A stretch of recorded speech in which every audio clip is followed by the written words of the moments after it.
ज्ञान का। अब ये नियम बताया जाता है कि अज्ञानी वेदक ही है, अर्थात अज्ञानी दूसरा ही है। अज्ञानी के प्रति स्वभाव स्थित होने से, कर्म के स्वभाव स्थित होने से कर्म का भोक्ता होता है। कर्म के स्वभाव को भोगने लायक मानने के कारण, करने लायक भोगने लायक मानने के कारण अज्ञानी कर्म के फल का वेदक अर्थात भोक्ता होता है। इसलिए वह ऐसा नहीं है कि कदाचित वेदक है और कदाचित अवेदक है, ऐसा नहीं है। अवेदक तो है, उसका जो द्रव्य है उसको अवेदक भी है आत्मा को, लेकिन अवेदक आत्म स्वभाव को न जानने के कारण अज्ञानी वेदक तो होना पड़े, या तो वो आत्मा का वेदन करे, निजरूप का वेदन करे, अथवा वो प्रकृति का वेदन करे। बस दो ही मार्ग है, क्योंकि वह इस अवेदक आत्म तत्व में निष्णात नहीं है, उसको जानता ही नहीं है, स्वीकार नहीं करता है। इसलिए निरंतर प्रकृति के स्वभाव में स्थित होने से, प्रकृति के स्वभाव में पड़ा होने से निरंतर ही प्रकृति की ओर ही उसके परिणामों की दिशा रहती है। परिणाम जो होते हैं मिथ्या दर्शन, मिथ्या ज्ञान, मिथ्या चारित्र के, उनकी दिशा कर्म के उदय की ओर है।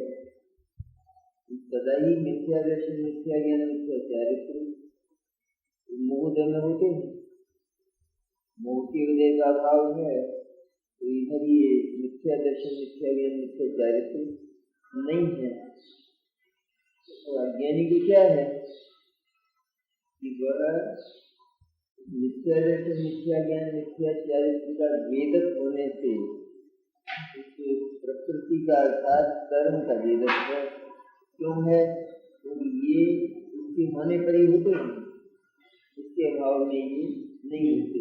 तो इसके परिणामों की दिशा निरंतर कर्म के उदय की ओर है। अपने आप को कर्म के उदय का अनुशीलन करने वाला, उसका भोग करने वाला, उसका वेदन करने वाला मानता है, जानता है। इसलिए निरंतर ही उस कर्म के उदय में यह निष्ठा दक्षिणा जरूर वृद्धि करता है। वेदन भोग के अर्थ में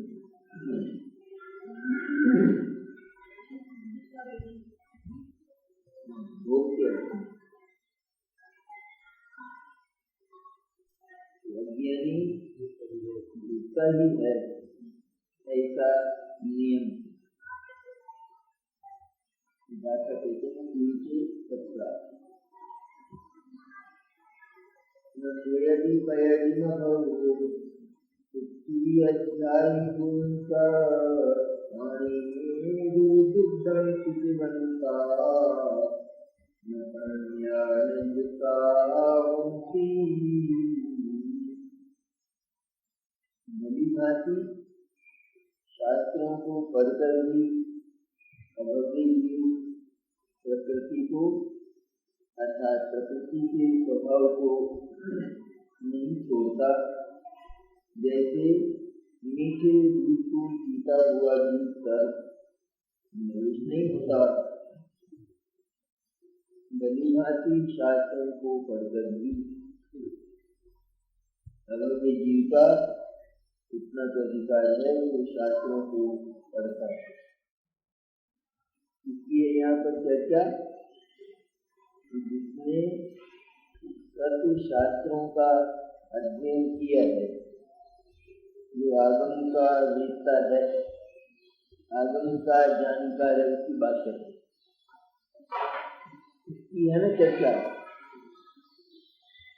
अब इससे दूरवर्ती किसी जीव की तो चर्चा क्या की जाए, क्योंकि वह तो सत्य शास्त्र को जानता भी नहीं, पढ़ता भी नहीं, सुनता भी नहीं, वह तो उसके विषय से ही दूर है, सत्य शास्त्र से दूर है, इसलिए सत्य शास्त्र के ज्ञान से सदा के लिए दूर है। लेकिन एक स्थिति ऐसी भी होती है कि कोई जीव सत्य शास्त्र के नजदीक आकर और उसको पढ़कर भी अपने स्वभाव को नहीं छोड़ता। सत्य शास्त्र किस लिए होते हैं? उसमें चला आया स्वभाव है, चली आई जो प्रकृति है, चली आई जो आदत है, खराब आदत, उस आदत को शास्त्र के योग से, सत्य शास्त्र के योग से, तीर्थंकरों की वाणी से उसको छोड़ा जाए।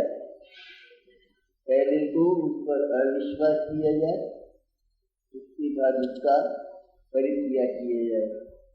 यह आदत मेरा स्वरूप नहीं, यह आदत मुझे शोभा नहीं देती, इस आदत जैसा मेरा द्रव्य और मेरी सत्ता नहीं है, ऐसा जाने।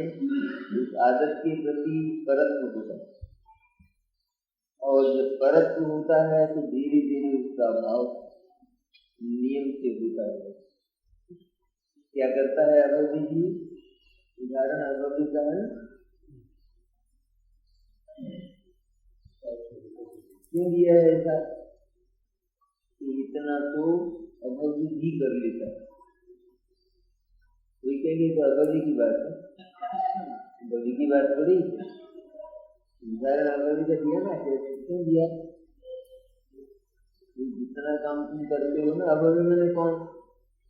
जो कभी मोक्ष नहीं जाएगा, जिससे कभी सद्ज्ञान, सम्यक ज्ञान, आत्मानुभूति नहीं होगी, ऐसा जो जीव है तो कितना, अगर देखा जाए तो कितना कमजोर हुआ वो जीव।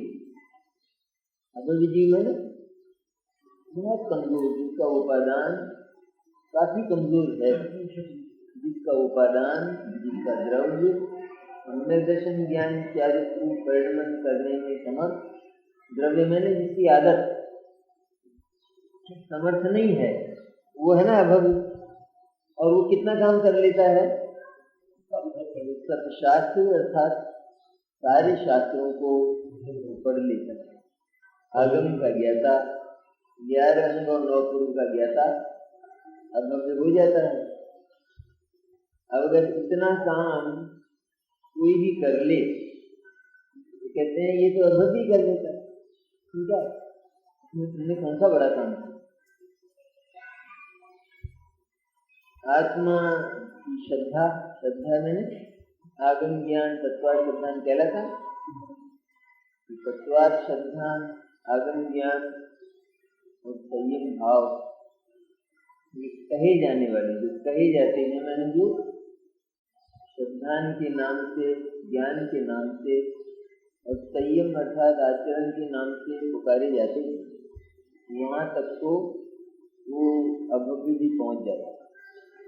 पढ़ियो अभव्य सेनो भाव समनस्तनम तत्व केवल ही वर्णतम ध्येयादत अंग तयन प्रियनामम।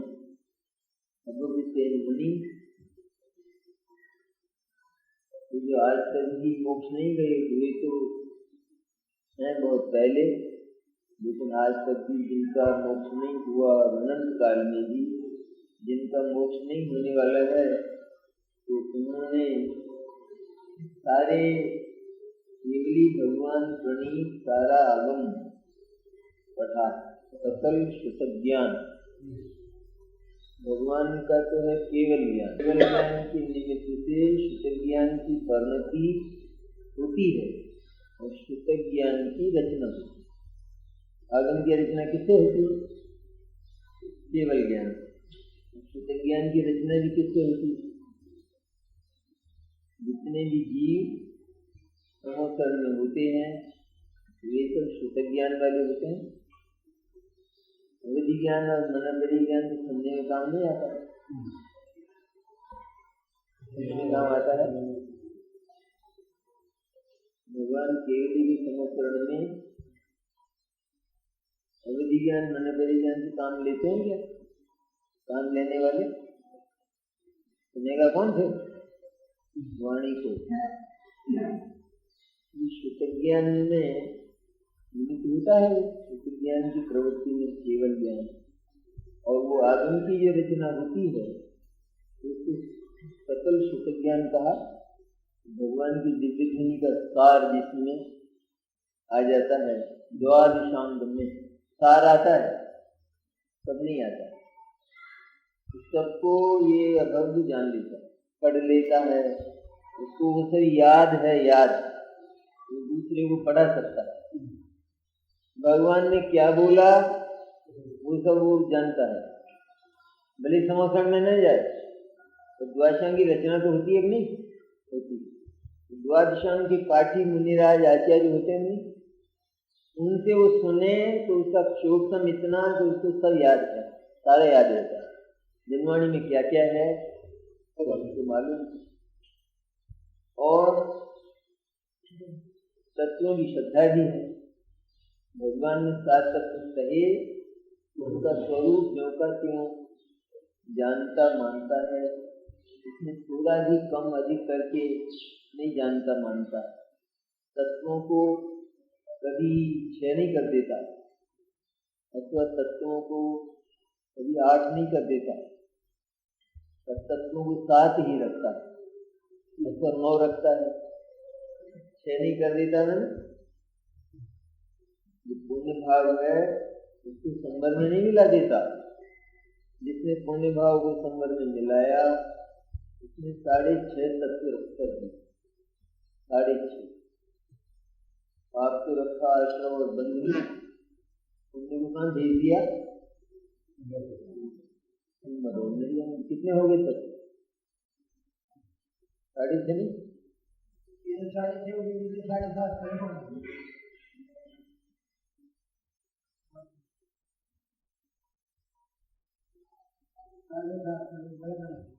कितना करता है अभव्य जी? अभव्य जी इतना कमजोर है, उसका उपादान उसकी परिणति जो सम्यक दर्शन ही नहीं पाएगा। तो भी वह सारे शास्त्रों को पढ़ लेता है, और उस पढ़ने का जो फल है वो नहीं आता। शास्त्र उसको गुण नहीं करता। जो मरने वाला है उसको औषधि गुण नहीं करती, जो बचने वाला है उसको औषधि गुण करती।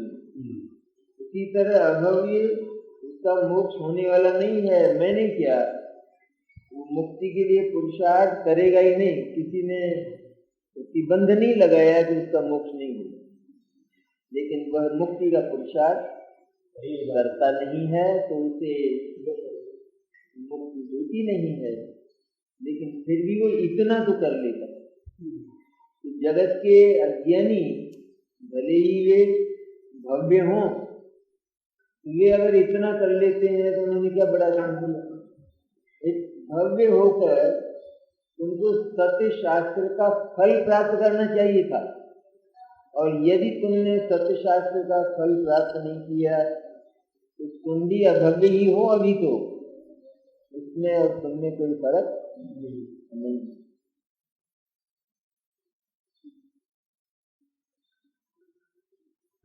अभव्य जी प्रकृति को नहीं छोड़ता। क्या प्रकृति है अभव्य की?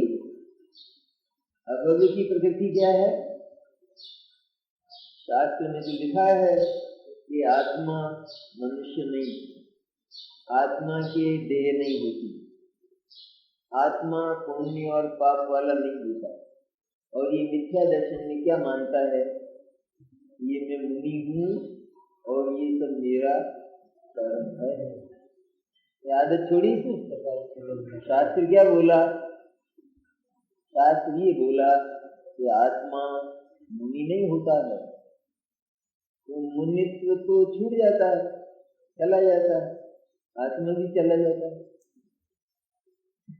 मुनिराज ने स्वर्ग चले गए, मुनि पर्याय तो नहीं रही, देव हो गए, आत्मा भी नहीं रहेगा। आत्मा अगर सर्वथा मुनि हो तो फिर मुनित्व छूटने पर आत्मा भी छूट जाएगा, उसका भी अभाव हो जाएगा। तो ये इसकी प्रकृति क्या है? अज्ञानी की प्रकृति क्या है? ये अज्ञानी अपने आप को अरे मिथ्या दृष्टि न माने मैं तो तत्वार्थ हूँ, मैं जानने वाला हूँ, सम्यक दृष्टि हूँ, मैं तो ये भले ही मानता हूँ, क्योंकि वो उस व्यवहार में प्रवृत्ति करता है ना, और उस व्यवहार को मोक्ष मार्ग का है शास्त्र में, तो वो अपने आप को उस व्यवहार के की प्रवृत्ति से मोक्ष मार्ग की समझता है। मुझे तत्वार्थ की श्रद्धा है, मुझे आगम का ज्ञान है, और मैं ये संयम का पालन करता हूँ। शास्त्र में जो इसको कहा है कि सचमुच ये न तो तत्वार्थ श्रद्धा न था सम्यक दर्शन है, ये आगम ज्ञान सम्यक ज्ञान नहीं है, और ये संयम भाव ये सम्यक चारित्र नहीं। ऐसा कहा शास्त्र में। तो इसको क्या करना चाहिए? सबसे पहले इनको सम्यक दर्शन ज्ञान चारित्र मानना छोड़ना चाहिए। ये छोड़ता नहीं है, क्यों? इसकी आदत पड़ी सदा। क्या आदत है इसकी? इसकी आदत तो उस प्रकृति के स्वभाव में रहने की है। मिथ्या दर्शनादि जो होते हैं, जिसको उस मिथ्या दर्शन में ममत्व है, मिथ्या दर्शन स्वयं एक ममत्व है नहीं है, और मिथ्या दर्शन के साथ भी ममत्व है नहीं जीव को। मिथ्या दर्शन के साथ ममत्व नहीं है, नहीं है। मिथ्या दर्शन को मिथ्या दर्शन में प्रीति नहीं है। जिसको उस पर्याय में ममत्व, वेदक किसका है असल में? अज्ञानी। अज्ञानी सचमुच मिथ्या दर्शन मिथ्या ज्ञान मिथ्या चारित्र का वेदक है, और ये मिथ्या दर्शनादिक उस मोहदय के बिना होते नहीं है। इसलिए वो सचमुच सदा ही उस मोहदय में स्थित है, जिसके उदय में ये मिथ्या दर्शनादिक होते हैं। क्या मानता हुआ?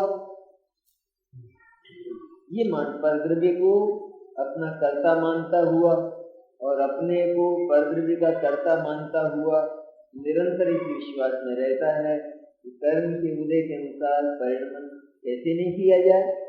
कौन नहीं करेगा? सभी को कर्मोदय के अनुसार परिणमन करना पड़ता है। परद्रव्य का कर्ता धर्ता मानता नहीं अपने, पर को अपना कर्ता धर्ता मानता है ना।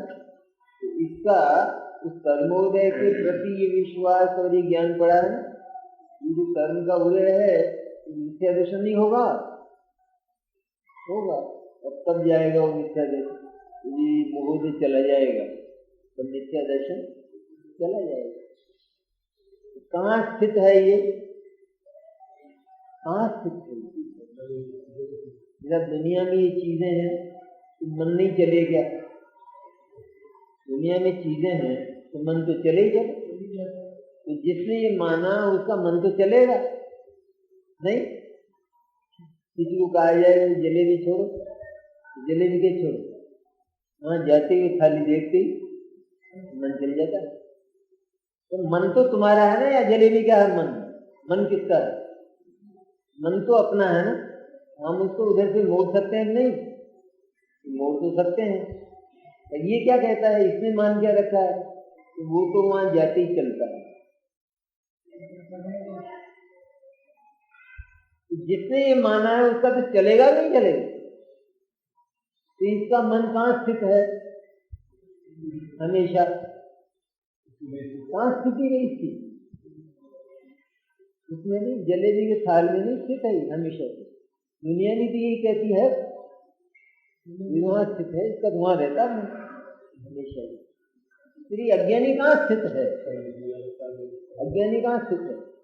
मिथ्या दर्शन मिथ्या ज्ञान मिथ्या चारित्र ये किसके बनते हैं? किसके बनते हैं? दर्शन मोह के बनते हैं। ये अज्ञानी सदा ही प्रकृति के स्वभाव में अपनी स्थिति जानता मानता हुआ निरंतर उस प्रकृति का ही वेदन करता है, अर्थात मिथ्या दर्शनादि भावों का ही वो वेदक है। उसे कभी भी मिथ्या दर्शनादि के समय इनसे जीता जो आत्म तत्व है, अमृत से भरा हुआ, उसका स्वाद नहीं आता। दो चीजें साथ साथ हैं। ऐसा नहीं है कि मिथ्या दर्शनादि के समय आत्मा खाली हो, उस समय भी आत्मा भरा हुआ है। अब इसमें तो केवल अपनी ही जिम्मेदारी रह गई है कि हम चाहे इस थाली में जाएं और हम चाहें तो इस थाली में आए। दोनों भरे हैं, पर्याय मिथ्या दर्शनादि से भरी है और आत्मा सम्यक दर्शनादि से, दर्शन ज्ञान चारित्र से भरा है। यह काम आत्मा का है कि वो कौन सा भोजन करे, जो भोजन करना चाहिए करे। अज्ञानी क्या करता है, अभव्य क्या करता है कि वो प्रकृति के स्वभाव को कभी छोड़ता ही नहीं है। तो प्रकृति को नहीं छोड़ता है। प्रकृति में ना एक तो कर्म और दूसरा प्रकृति में, यहाँ जो उदाहरण दिया उसमें क्या, प्रकृति में ना आदत, पड़ी हुई आदत, चली आई आदत, उसका नाम प्रकृति। इधर प्रकृति में ना कर्म। भलीभांति शास्त्रों को पढ़कर भी अभव्य जीव प्रकृति को अर्थात कर्म के स्वभाव को नहीं छोड़ता, कर्म को नहीं छोड़ता अज्ञानी। जैसे मीठे दूध को पीते हुए भी सर्प निर्विष नहीं होते। ये सर्पों को अगर मीठा दूध पिलाया जाए तो विष नहीं छोड़ते। क्या होता है, दूध भी विष रूप वर्णन करता है।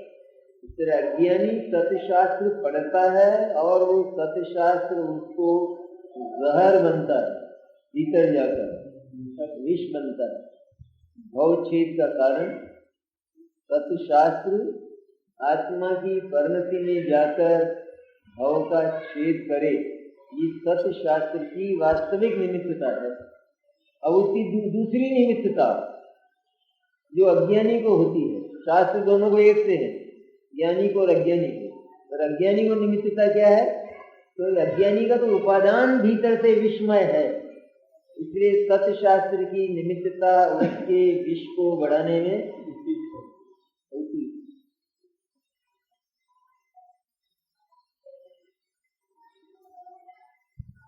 टीका, जैसे इस जगत में सर्प विष भाव को अपने आप नहीं छोड़ता और विष भाव के मिटाने में समर्थ मिश्री सहित दूध पान से भी नहीं छोड़ता। सर्प अपने आप विष भाव को नहीं छोड़ता, छोड़ता है कोई ऐसा था? अपने आप की बात है, अपने आप क्यों दिया अपने आप? क्योंकि उसको विष की थैलियां निकाल ली जाती हैं, वो एक अलग प्रकरण है। ये ऐसा नहीं कि अभव्य की विष की थैलियां निकाल ले गए भगवान, ज्ञान। उदाहरण में इतना है सर, सर्प अपने आप विष का त्याग नहीं करता, नहीं छोड़ता और विष भाव को मिटाने में समर्थ मिश्री सहित दूध पान से भी नहीं छोड़ता। उससे भी उसका विषमय ही परिणमन होता है। इसी प्रकार वास्तव में अभव्य जीव प्रकृति स्वभाव को अपने आप नहीं छोड़ता, अपने आप नहीं छोड़ता। ठीक है, तो अपने आप नहीं छोड़ता है ना, स्वयं नहीं छोड़ता, तो दूसरे के द्वारा छोड़ता होगा। दूसरे के द्वारा की बात आती तो है, लेकिन वो इस रूप में नहीं आती कि कोई उसके भीतर से उसका मिथ्या दर्शन निकाल ले। वो आती है निमित्त के रूप में। सत्य शास्त्र है उसका सुयोग उस अभव्य को मिलता है और सत्य शास्त्र को पढ़कर अनेक भाग्यशाली जीव ये अपने परिणाम को बदल देते, उसको छोड़ देते। लेकिन जो अभव्य है वो सत्य शास्त्र का निमित्त पाकर भी वे सत्य शास्त्र कि जो उस मिथ्या दर्शन के जहर को समाप्त करने में समर्थ नहीं। तो बात उसकी ओर से, किसकी ओर से? निमित्त की ओर से। ऐसा नहीं कोई शास्त्र मिथ्या दर्शन को बदल ही देता है या समाप्त ही कर देता है, समाप्त कर देता हो, तो ये बात नहीं आती। सत्य शास्त्र के योग में भी वह अपने उस अज्ञान को नहीं छोड़ता। अर्थ क्या हुआ? अर्थात उस सत्य शास्त्र भी उसके अज्ञान को छुड़ाने में समर्थ।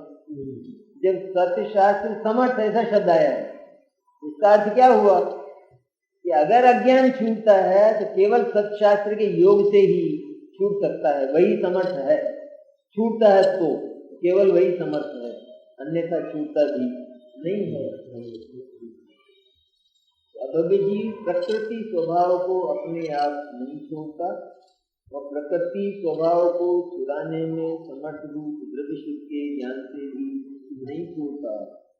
प्रकृति का स्वभाव जिसका वेदक यह प्रति समय है, उसके लिए सत्य शास्त्र क्या कहता है कि ये प्रकृति अर्थात कर्म, जो बंधे हुए कर्म है तेरे साथ, और इन कर्मों का जो उदय आता है और इसके उदय में जो मिथ्या दर्शनादि होते हैं, वे तेरे भोग्य नहीं, वे तेरे वेदन करने लायक, ये तेरे रसास्वादन करने लायक, तेरे चखने लायक, वे रखने लायक हैं। अगर एक बार मिथ्या दर्शनादि को उपयोग से बाहर कर दिया जाए तो सदा के लिए उनका नाश हो जाता है। उनको कहाँ स्थिति कहाँ मिलती है? मिथ्या दर्शनादि को सुरक्षा कहाँ मिलती है? उपयोग में मिलती है। और उससे बाहर अगर निकाल दिया जाए तो ये निरस। क्यों?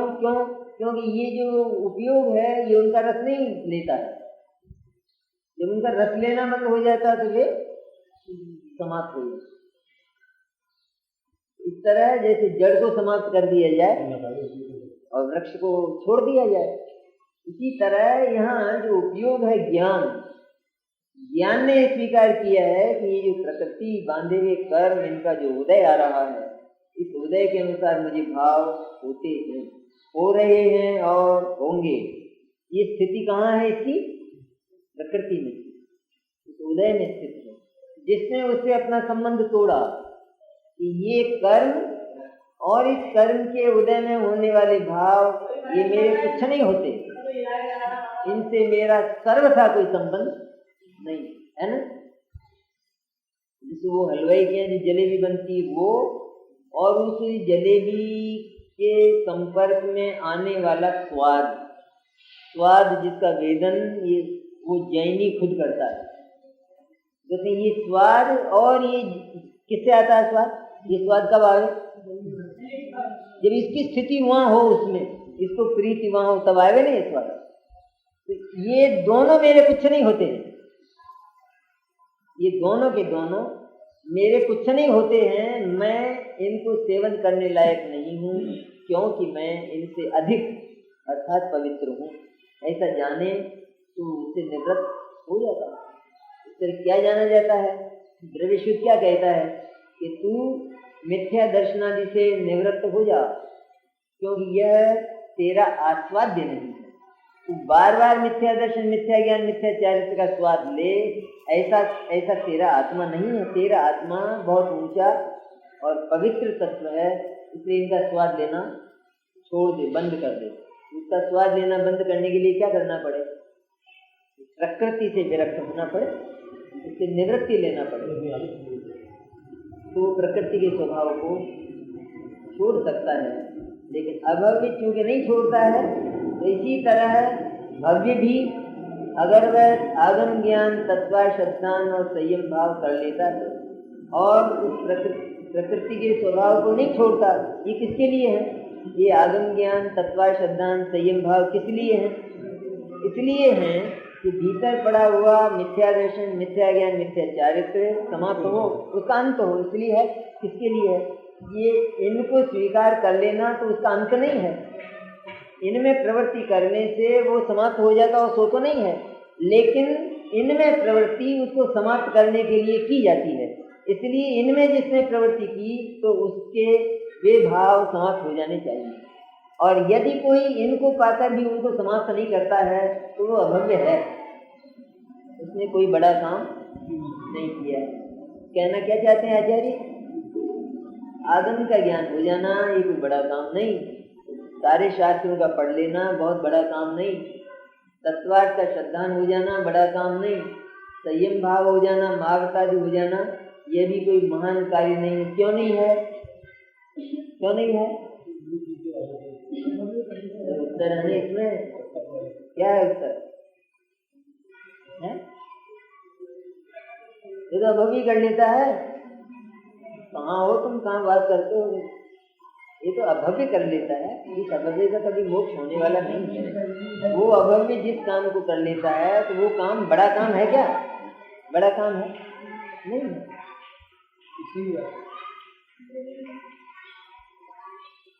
कोई कहेगी, कोई आदमी कहेगा देखो मैंने बिल्ली भगा दी, वो पत्नी क्या कहती? ये नहीं भगा लेती, उसमें क्या है? तुम शेर भगाते हैं, एक तो फिर कोई बात थी, क्योंकि उन्होंने बिल्ली भगा दी थी, बिल्ली तो नहीं भगा लेती।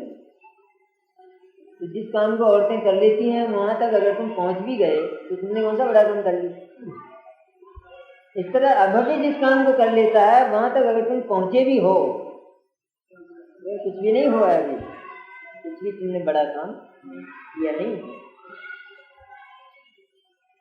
क्योंकि इसके पाने पर तो बहुत बड़ा काम होता है। बहुत ऊंचे पद पर जाकर जैसे कोई रिश्वत खावे और फिर कहे कि अपन तो निहाल हो गए, ये बड़ा काम किया। ये तो सामान्य लोग करते हैं, सामान्य चपरासी करते हैं। तुम काम करते क्या है? इसमें कौन सा बड़ा काम किया कि तुम पैसे वाले हो गए? वो पद इसलिए थोड़ा ही था। इसी तरह यह पद द्रव्यलिंगी मुनि का पद, जिसमें आगम ज्ञान होता है, तत्वा श्रद्धान होता है, वो पद इसलिए नहीं है कि केवल उन महाव्रतों का पालन कर लिया जाए। वो पद इसलिए है कि उनको प्राप्त करके मुक्ति की साधना की जाए। इसलिए ये लोग कहते हैं कि मुनि जो बनते हैं वो पब्लिक बनते हैं, लोग कहते हैं कि जो मुनि बनते हैं वो पब्लिक बनते हैं। और ये गाथा है, ये जो अभी बोलन वो गाथा है। केवली जिन पर्णस्तम ए आदर्शंग कयल सेनान पढ़ियो अभव सेनो, अभव सेन मुनि से न भाव समनतनम तत्तो, लेकिन वो भाव मुनि नहीं बन सके। सारा आगम पढ़े, वो भगवान का कहा हुआ। पढ़ने का क्या मतलब? क्या मतलब? अभी मोक्ष मार्ग प्रकाश की समझ में नहीं आता है, लेकिन उनको सब समझ में आता था। सारा भगवान ने जितना कहा और जो 12 अंगों में द्वादशांग गंधर ने गूंथा, उसके एक एक अर्थ पूछ लो उनसे। इसका नाम पढ़ना। आज तो धवला को छू नहीं सकते, छू सकते हैं? एक लाइन का अर्थ हो सकता है? ऐसे कई धवला का अर्थ कर दें वो, लेकिन न भाव समनतनम पत्तो हो गए, असली मुनि नहीं हुए। लेकिन भावलिंगी नहीं। और तुष्मासन घोषंतो भाव विशुद्धो महानुभाव ये नामेण शिव भूमि केवल नानी कुडम जाओ। तुष्मासन घोषंतो, दाल और छिलका न्यारा न्यारा है, इसको इसका मनन करते हुए जो शिवभूति मुनि है वे केवल ज्ञानी है। भाव विशुद्ध हो, भाव की विशुद्धता से दाल और छिलके के माध्यम से मेरा चैतन्य द्रव्य कर्म भाव कर्म नो कर्म की छिलके से बिल्कुल न्यारा है, ऐसा जानकर कुडम, कुडम शब्द है उसमें, केवल नानी कुडम जाओ। कुडम मन वास्तव में सत्य है ये बात, तो केवल ज्ञानी हो गए और वो धरे रह गए। इनको केवल इतना याद था, दाल और छिलका, दाल और छिलका, उनको सब याद था सारा, लेकिन काम नहीं आया।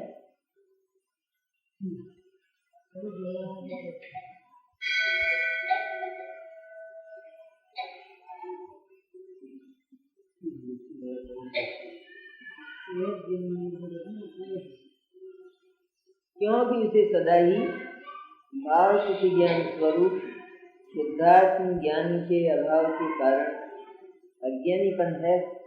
क्या हेतु दिया? क्या हेतु दिया है?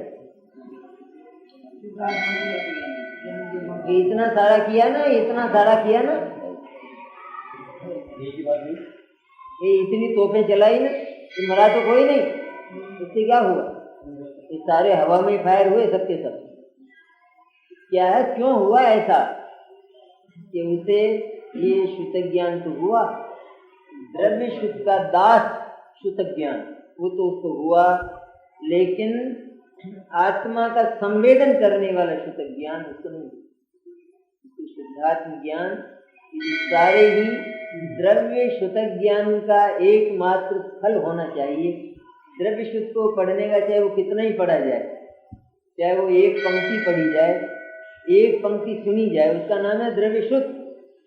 शास्त्र है नहीं, इसका नाम द्रव्य शुद्ध। जो वाणी, ये जो वाणी है ना, इसका नाम भी क्या है? द्रव्य शुद्ध। आगम के अनुसार निकलने वाली वाणी, वो वाणी भी द्रव्य शुद्ध। पढ़ा जाए अथवा सुना जाए, उसका फल क्या है?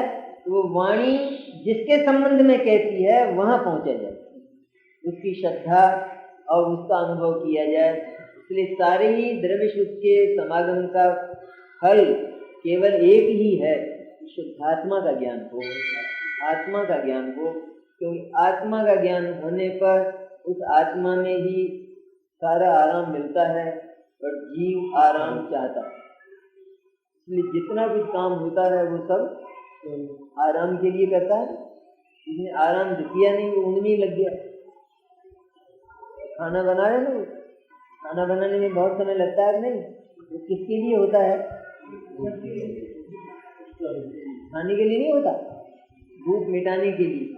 अब ऐसा करे कि घंटों से वो खाना बनावे, फिर इसके बाद चकला बेलन बर्तन वर्तन धो धा के रख दे, वो कटोरदान भी रख दे। ऐसा ही तो हुआ, तो क्या हुआ? भर के रख दिया कटोर, लाभ होता है? मैंने वो जितनी भी क्रिया है ना, उस क्रिया में भोजन है क्या? उस क्रिया में क्षुधा निवृत्ति है क्या? इतना जो कुछ किया, पर वो किसके लिए था? अगर वो नहीं होता है तो उसकी संपूर्ण व्यर्थता है, बिल्कुल निरर्थक है। इसी तरह जितना कुछ था आगम ज्ञान, द्रव्य शुद्ध, तत्वार्थ श्रद्धान, संयम भाव, किसके लिए था? ये तो शुद्धात्म ज्ञान के लिए था। अपनी आत्मा के ज्ञान क्यों? आत्मा के ज्ञान के लिए क्यों? आत्मा के लिए क्यों? क्योंकि सब कुछ आत्मा में ही है और विश्राम आत्मा में मिलने वाला है। इसलिए आत्मज्ञान नहीं हुआ, इसलिए वो अज्ञानी। द्रव्य शुद्ध भाव शुद्ध दोनों आ गए? नहीं आया? क्योंकि उसे सदा ही भाव शुद्ध ज्ञान स्वरूप शुद्धात्म ज्ञान के अभाव के कारण अज्ञानीपन है। जब तक उसे शुद्ध ज्ञान का विषय अपना आत्मा न बने, तब तक सारा का सारा द्रव्य शुद्ध है। इसमें ज्ञान है ना भीतर, सारा का सारा द्रव्य शुद्ध है वो। और द्रव्य शुद्ध की भाव शुद्ध के बिना कोई कीमत नहीं है, बल्कि कहना चाहिए कि वो भी बिल्कुल व्यर्थ है। वो उसको बदनाम करता है, वह उसकी मिट्टी करता है, क्योंकि वह उसका उपयोग करता ही नहीं है। इसलिए वह, अब अज्ञानी की परिभाषा आ गई नहीं इसमें। अज्ञानी किसको कहते हैं? जिसको आत्मज्ञान नहीं है। ज्ञानी किसको कहते हैं? जिसको आत्मज्ञान है, शास्त्र ज्ञान नहीं, आत्मज्ञान, इसका नाम ज्ञानी। एक परिभाषा है केवल। और भाव शुद्ध किसको कहते हैं? तो शुद्धात्म ज्ञान का नाम, शुद्धात्म ज्ञान में अपनी आत्मा का ज्ञान, अपनी आत्मा का संवेदन, आत्मा की अनुभूति, उसका नाम भाव शुद्ध ज्ञान है। वह क्योंकि उस अज्ञानी को प्रकट नहीं हुआ, इसलिए ये सब कुछ होने पर भी वो अज्ञानी सारा है। तो ये नहीं करें, नहीं ये नहीं करें तब तो होने वाला ही नहीं, क्योंकि द्रव्य शुद्ध तक आना तो बहुत आवश्यक है। और द्रव्य शुद्ध तक भाव शुद्ध के लिए आया जाता है, नहीं? ये मंदिर है तो प्रतिमा इसमें भीतर है, और यह सारा का सारा कांचों का जड़ा हुआ हो, एकदम ऐसा आकर्षक हो, कोई आवे और ये सब आकर्षण देखकर चला जाएगा। तो कहा कि जाए मंदिर, हाँ मंदिर जाकर आए, क्या देखा? सब देखा, बहुत आकर्षक है मंदिर, बहुत सुंदर है,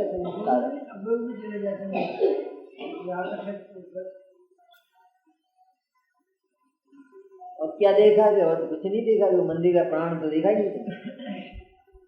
मंदिर का प्राण तो प्रतिमा है। मंदिर को जो नमस्कार होता है, जो प्रतिमा होती है तो नमस्कार होता है नहीं? लोग अपने घरों में जैसे प्रतिमा रखते हैं, प्रणाम करते हैं नहीं? जहाँ प्रतिमा है तो वो जो कमरा है वो भी मंदिर माना जाता है या कमरा माना जाता है? उसको प्रणाम करते हैं नहीं? और जब वो प्रतिमा वहां से वापस मंदिर ले आवे तो प्रणाम करेंगे नहीं?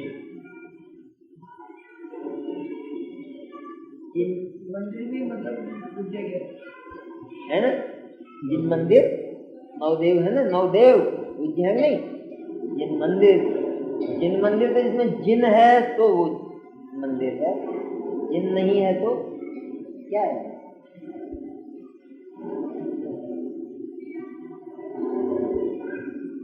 इसलिए ये नियम किया जाता है, देखो, इसलिए यह नियम किया जाता है, ये विधान है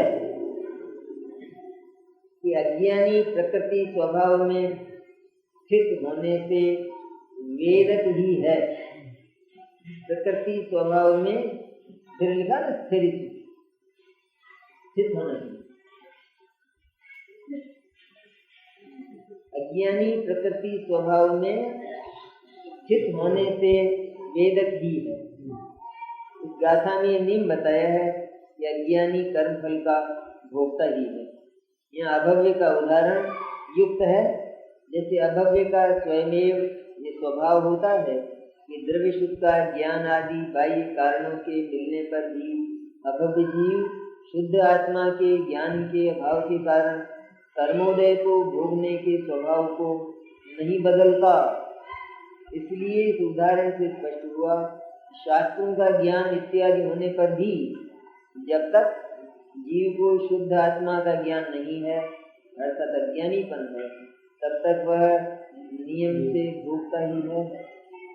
अभव्य का उदाहरण युक्त है, अभव्य का उदाहरण सही है। कहते हैं क्यों? कि अभव्य का स्वभाव ही स्वभाव न आदत वो स्वभाव नहीं, द्रव्य स्वभाव नहीं, पर अभव्य की अर्थात अज्ञानी की ये आदत ही है कि वो प्रकृति के स्वभाव में रहता है।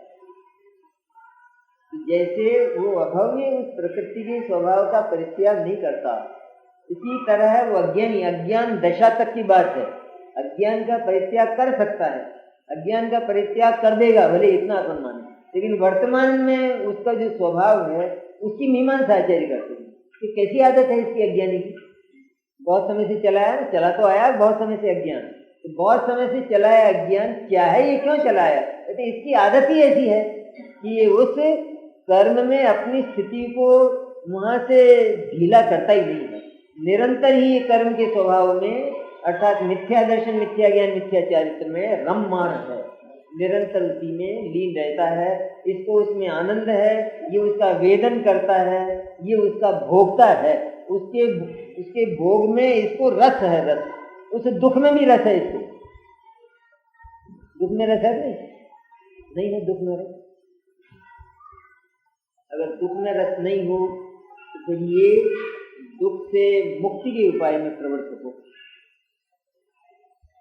लेकिन दुख में रस कहिए तो मेरे को दुख तो पसंद नहीं है, ये प्रतिकूलताएं है ना, ये मेरे को बिल्कुल पसंद नहीं है, ऐसा कोई कहता है। कोई कहता है पसंद है, भाई पसंद है, नहीं साहब बिल्कुल पसंद नहीं, बहुत तकलीफ है।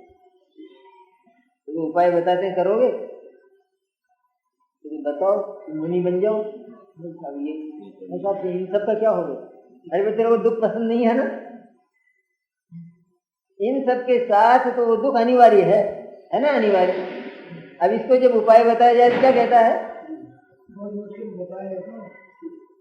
ये तो मैं नहीं कर सकता, क्योंकि तेरे को दुख पसंद है या नहीं है, कि नहीं पसंद तो नहीं, पसंद है कि अगर पसंद नहीं है तो उपाय में प्रवृत्त। अब हम उपाय तेरे को बताते हैं, नहीं वो तो मैं नहीं कर सकता, तो इनका क्या होगा, मैं कर तो लूं भले ही, आप कहते हो तो बन भी जाऊं, तो इनका क्या होगा, ये सब बिगड़ जाएंगे फिर। पसंद नहीं है दुख एक बार, और दुख का ममत्व दो बार। जिस समय दुख होता है उसी समय एक विकल्प उस दुख का निषेध करता है। ये किसकी बात हुई, ये तो हुई आचरण की, चारित्र मोह की बात। अब दर्शन मोह की बात क्या है कि वो दुख के साथ ममत्व है, वो दर्शन मोह में मिथ्या दर्शन की हो। अब वो विकल्प उसका निषेध करता है, वो तो चारित्र में ही है सारा। दुख का होना, दुख नहीं होना चाहिए, ये उसका निषेध। पर नहीं होना चाहिए उसकी विधि क्या है, उसकी विधि है कि तू इससे निवृत्त हो, वो में नहीं हो सकता, तो तेरे को दुख पसंद है।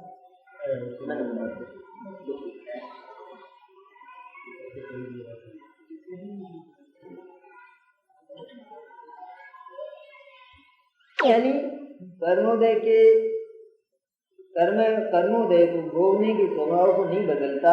इसलिए इस उदाहरण से स्पष्ट हुआ, शास्त्रों का ज्ञान इत्यादि होने पर भी जब तक जीव को शुद्ध आत्मा का ज्ञान नहीं है, अर्थात अज्ञानीपन है, तब तक वह नियम से भोगता ही है। क्या स्पष्ट हुआ कि अज्ञानी को शास्त्रों का ज्ञान है, वास्तविक है नहीं, बस अज्ञानी का जो ज्ञान है वो उसका खुद का नहीं, किसका है,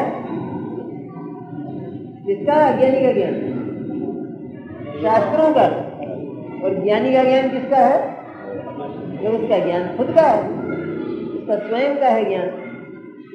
क्योंकि अज्ञानी को शास्त्र ज्ञान है, वो सारी बात शास्त्र के आधार से मानता है, उस शास्त्र के विषय को आत्मा में अनुभव करके स्वीकार नहीं करता है। इसलिए उसका सारा ज्ञान परतंत्र, पराधीन और दासता लिए हुए है, सारा का सारा। जब तक एक्सपीरियंस की कीमत है ना दुनिया में, अनुभव की कीमत है ना दुनिया में, अनुभव नहीं है और ज्ञान बहुत है तो ज्ञान की कीमत नहीं है। इतने साल के अनुभव को प्राथमिकता दी जाएगी, या अनुभव को प्राथमिकता क्यों दी जाएगी, हिंदी हमारा देख लो आप, सर्टिफिकेट प्रमाण पत्र सब देख लो, वो सर्टिफिकेट प्रमाण पत्र, वो जो ज्ञान है तुम्हारा वो सब है कागज का सारा, तो तुम उसके आधार पर चलते हो। जैसे एक डॉक्टर है ना, उसको अनुभव नहीं है, अभी MBBS किया ही हो, तो उससे कोई भी बात पूछे तो जवाब तुरंत देगा। कोई किसी भी रोग को पूछ लो, उस रोग का स्वरूप बताएगा, उसके कारण बताएगा, उसकी औषधि बताएगा, वो सब बताएगा। अब उसके सामने रोगी लाके खड़ा किया जाए तो कुछ नहीं बताएगा कि मेरी समझ नहीं आता है। ये कैसा है ज्ञान, इसका खुद का है ज्ञान। और कई ऐसे होते हैं कि जिन्होंने कुछ पास वास नहीं किया होते हैं, और लाके खड़ा किया जाए तो कहते हैं टाइफाइड है, मलेरिया नहीं है। और ये क्या बताएगा, ये कहेगा मलेरिया है, टाइफाइड नहीं, तो मारेगा नहीं उसको। अब ज्ञान ठीक है, सही होगा, इसकी सारी की सारी बुद्धि शास्त्र में पड़ी है, और वह एकमात्र शास्त्र को और भगवान को बदनाम करता है। उसे कोई भी बात कही जाए कि क्यों है ऐसा, शास्त्र में लिखा है। और भगवान जिनेंद्र ने कहा तो सच्चे देव धर्म की श्रद्धा सम्यक दर्शन है, किसने कहा, भगवान ने कहा। भगवान को बदनाम करेगा नहीं, इसलिए नियम है।